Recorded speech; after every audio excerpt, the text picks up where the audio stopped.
আসসালামু আলাইকুম ওয়া রাহমাতুল্লাহি ওয়া বারাকাতুহু। আউযু বিল্লাহি মিনাশ শাইতানির রাজীম। বিসমিল্লাহির রহমানির রহিম। তো প্রিয় ভাইরা, কোরআনুল কারীমের মধ্যে আরেকটি সূরা নিয়ে আলোচনা করব, সূরা আনকাবুত। এর দুটি ফজিলাত।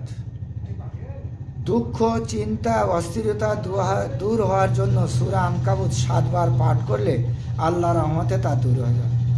অনেকে খুব চিন্তা এবং দুঃখ এবং সবসময় তার অস্থিরিত ভাব আসে, সবসময় অস্বস্তির মধ্যে থাকে। তাহলে সেই উদ্দেশ্য করে নিয়ে দুশ্চিন্তা থাকলে দুশ্চিন্তা, অস্থিরতা থাকলে অস্থিরতার ব্যাপারে নিয়ত করে এই সূরা আনকাবুত 7 বার পাঠ করবেন, ইনশাআল্লাহ এর থেকে আপনি মুক্তি লাভ করবেন। দ্বিতীয় নম্বর, কাহারোর ভয় হলে সূরা নকশা মেশক জাফরান দ্বারা লিখে তাবিজ বানিয়ে গলায় দিলে আল্লাহর রহমতে সমস্ত ভয় ভীত খুব তাড়াতাড়ি সে ভয় ভীত থেকে সে নাজাত পাবে। আল্লাহ পাক আমাদের বেশি বেশি করে শোনার থেকে আমল করার তৌফিক দান করুন। আল্লাহুম্মা আমিন।